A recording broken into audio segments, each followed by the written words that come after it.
கீழ்வானம் வெல்லென்று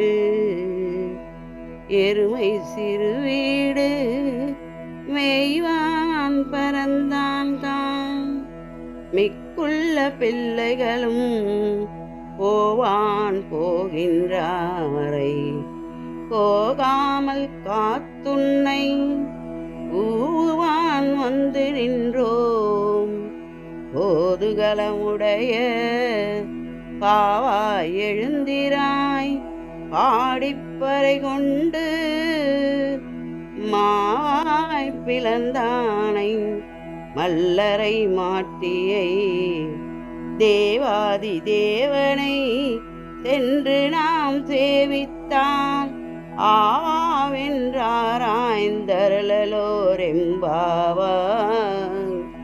இயற்கை நிமித்தங்களை சொல்லி தோழியை துயில் கலைந்து எழுமாறு 7ஆம் பாசுரத்தில் கூறிய ஆண்டாள் 8ஆம் பாசுரத்தில் நம் குறைகளை ஆராய்ந்து நமக்கு இறங்குவான் கண்ணன், அவனை காண செல்ல வேண்டும் எழு என்று துயில் எழுப்புகிறார். கதிரவன் ஒளிபரப்ப எழுந்தான். கிழக்கு திசையில் வானம் வெளுத்தது. எருமைகள் பனிப்புல்லை மேய்வதற்காக சிறு தோட்டங்களில் புகுந்தன. திருவேங்கடத்துக்கு யாத்திரை செல்பவரை போல் யாத்திரையாக போவதை பேறு எனக் கருதி போகின்ற மற்றுமுள்ள எல்லா பெண்களையும் போகவிடாமல் தடுத்து உன்னை எழுப்பி அழைப்பதற்காகவே உன் மாளிகை வாசலில் நிறுத்தி வைத்திருக்கின்றோம். கண்ணாலே மிகவும் விரும்பத்தக்க ஒரு பதுமையை போன்றவளே, எங்களுடன் வருவதற்காக நீ எழுந்திரு.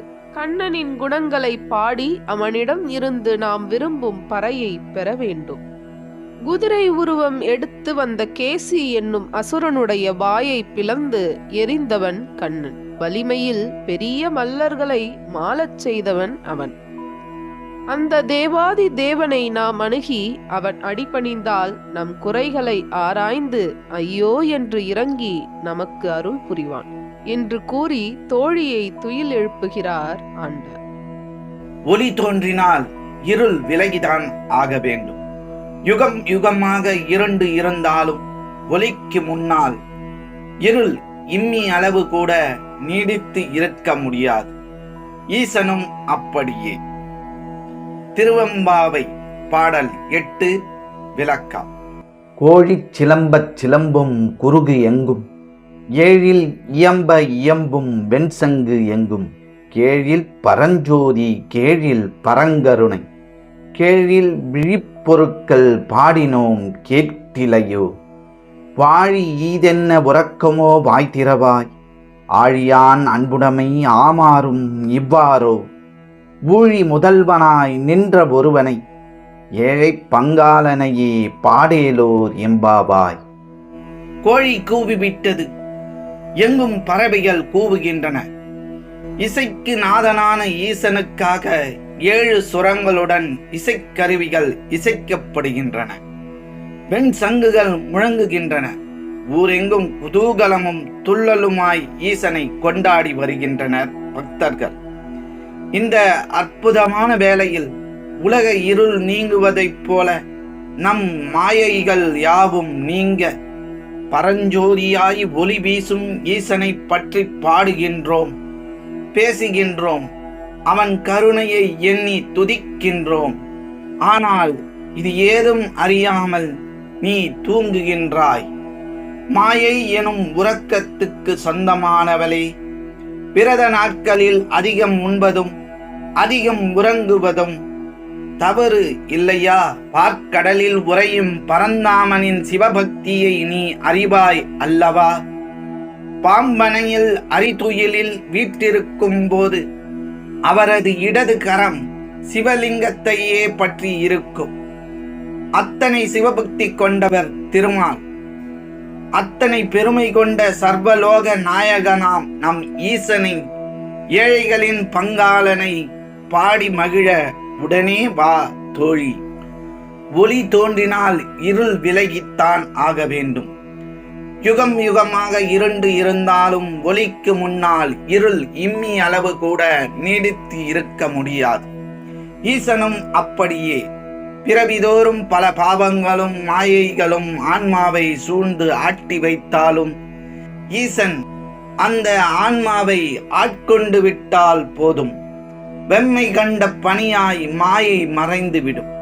ஆன்மா சிவத்தோடு கலந்துவிடும். ஜோதியானனாய் உன்னிருளாய் தோன்றா பெருமையானனாய் ஆதியனாய் அந்தம் நடுவாகி அல்லானாய் நம்மை ஈர்த்து ஆட்கொண்ட எந்தை பெருமானை இவ்வேளையில் பாட வேண்டாமா? உறக்கம் எனும் மாயையை விட்டு அகன்று வா தோழி. உறக்கம் என்றால் என்னவென்றே அறியாமல் சிந்தை, சொல், செயல் என்ற முக்கரணங்களாலும் எப்போதும் முக்கண்ணனின் திருவடிகளை மட்டுமே போற்றி வந்த ஆணைய நாயனார் பற்றி தெரியுமா தோழி? கொன்றை மலர்களையே சிவமாக எண்ணித் தொழுது 5 எழுத்தை குழலில் ஓதி எந்நாளும் சிவ பூஜையில் திளைத்தவர் இந்த திருவாளர். சைவம் போற்றும் இந்த ஆனிரை மெய்ப்பன் எந்தவித கல்வி கேள்விகளிலும் தேர்ந்தவர் இல்லை. ஆனால் இவர் மனமுருகி ஈசனை எண்ணி குழல் ஊதுகையில் பாம்பும் புலியும் மானும் மயிலும் சிங்கமும் யானையும் ஒன்று சேர்ந்து லயித்து கிணந்தனவாம். வானவர், தானவர், விஞ்சையர், கிண்ணரர் உள்ளிட்ட சகல லோகத்தவரும் அந்த இசையில் குழைந்து ஆணையாருக்கு அடிபணிந்து நின்றனர் என்கிறது புராணம். திருச்சி லால்குடி அருகே திருமங்கலம் என்ற ஊரில் யாதவர் குலத்தில் பிறந்தவர் ஆணையார். கேட்கும் ஜீவன் யாவும் என்பு உருகும் வகையில் 7 இசை கீதங்களை இசைத்தவர் ஆணையானர். இசைக்கு தலைவனான ஈசனை போற்றி அவர் வாசித்த 5 எழுத்து மந்திரம் வங்கியம் எனும் வேங்குழல் துறையில் தனித்துவம் பெற்றது. கொவ்வை இதழில் வேங்குழல் பொருத்தி 7 இசை வகையில் விதவிதமாக திருவைந்தெழுத்தை இசையாக இசை வடிவிலான வேதமாக எங்கும் பரப்பினார். இது விண்ணுலக தேவர்களையும் கூட மயக்கி கட்டி வைத்தது. திகட்டாத கற்பக பூந்தேனும் தேவ அமுதமும் கலந்து உருவானது போல சகல உயிர்களுக்குள்ளும் பாய்ந்து உயிரை உருக்கியது என்கிறது திருத்தொண்டர் புராணம். இசையால் இறைவனை ஆராதிப்பது ஒரு சுகம், ஒரு தமம். அதே இசையால் பிற உயிர்களுக்கும் 5 எழுத்தை உபதேசித்து பயன் அளிப்பது இன்னும் கூடுதல் சுகம், கூடுதல் புண்ணியம். அந்த மாபெரும் புண்ணியத்தை செய்து ஈசனோடு கலந்தவர் ஆணையானார்.